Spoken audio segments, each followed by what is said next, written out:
Oi, meninas! Olá, Eu sou a Ana Lu. eu sou Bia. Hoje a gente vai falar de um livro muito interessante que a gente leu esse semestre, que é O Sentimento do Mundo, de Carlos Drummond de Andrade. Esse livro ele é composto por cerca de 28 poemas e foi escrito durante toda a década de 30, embora ele tenha sido publicado realmente só em 1940. Nessa época estava prestes a se estourar a Segunda Guerra Mundial e no Brasil era a Era Vargas. Então o livro trata sobre a visão de Carlos Drummond de Andrade, os problemas sociais e políticos desse momento tão delicado que o mundo inteiro estava passando. E Drummond, ele tinha muito uma questão de trabalhar na sua obra o papel do ser no mundo em que ele existe. Então ele trouxe muito isso nesse livro também. Daí a gente trouxe 4 poemas que foram os que a gente mais se identificou, mais gostou, nos 28, para falar um pouquinho para vocês sobre eles. O primeiro poema que a gente escolheu foi O Operário no Mar. Ele é o único poema desse livro que é escrito completamente em prosa. Nesse poema,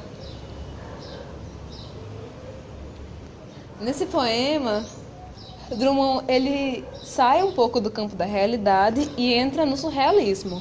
O poema começa com um operário que vai caminhando e caminhando até que ele chega no mar e anda sobre as águas.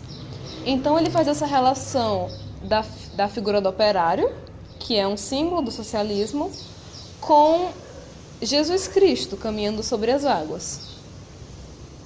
É como se o operário fosse um líder ou... Enfim, é uma figura representativa muito forte do movimento socialista. E aí, esse operário, ele deixa claro no poema que não tem nada auxiliando ele nessa caminhada sobre o mar. Então é ele por ele mesmo. Ao mesmo tempo, Drummond deixa clara a diferença entre o trabalho que ele exerce como escritor e o operário, que ele faz um trabalho braçal. Mas mesmo assim, percebendo essa diferença, ele sente uma ligação, como se fosse um sorriso, unindo o trabalho dos dois.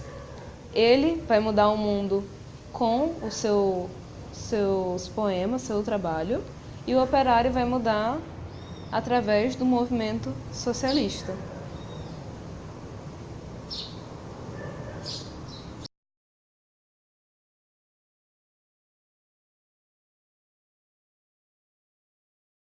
Então, outro poema que a gente escolheu foi Morro na Babilônia. Já no título, a gente percebe a controvérsia desse poema, porque morro se refere a algo mais precário, sendo mais direta e generalizando a favelas. E Babilônia, como a gente estuda de história, era algo grandioso, majestoso, bem rico. Então a gente já fica meio distoante. No início do poema, ele fala sobre vozes que descem do morro e aterrorizam. Na metade do poema, ele fala sobre uma espécie de guerrilha, quando os soldados sobem no morro e descem chumbados. E mesmo com tudo isso, no final do poema, ele ainda fala que as vozes que descem do morro não são lúgubres. Isso significa fúnebres ou tristes. Elas não são assim. Existe o som de um cavaquinho, que no caso representaria o samba. E a gente sabe que o samba é alegre, mesmo às vezes tratando de temas tristes e pesados. Então, ele diz que apesar de tudo isso, a voz que desce do morro é abafada pelo cavaquinho.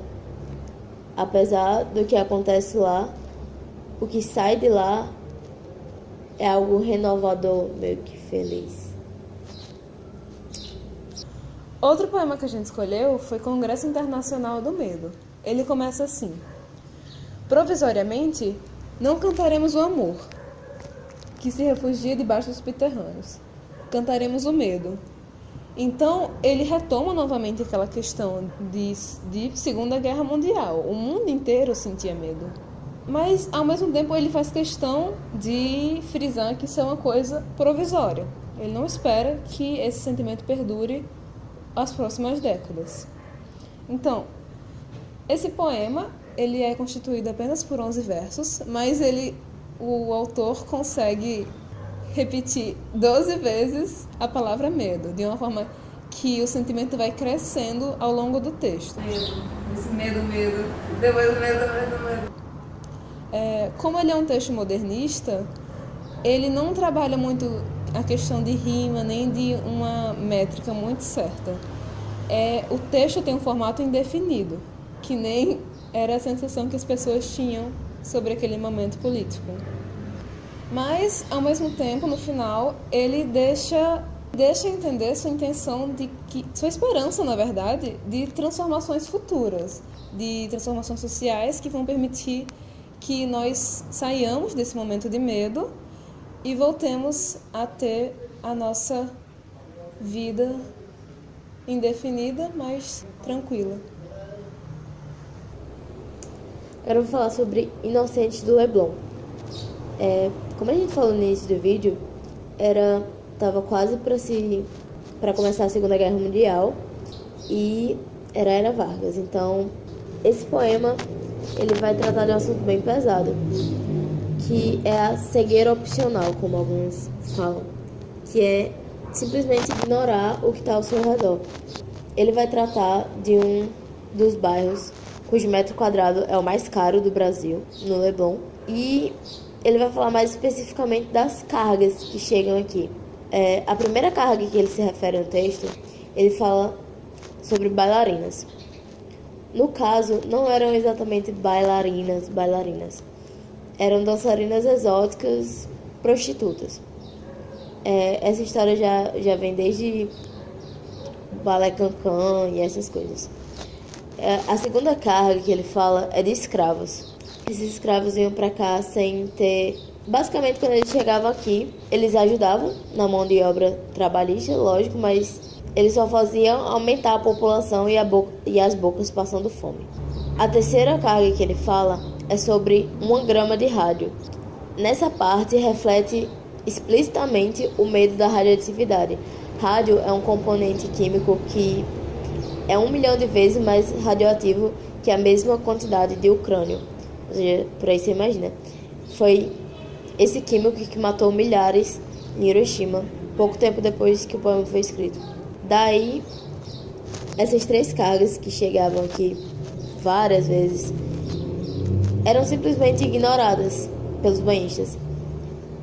Ele fala como se essas pessoas não tivessem preocupadas com o que acontece ao redor delas, só com o mundinho delas. Tanto é que ele fala que elas só se preocupam da areia estar quente e do bronzeador que elas passavam. Simples assim. Então, é isso.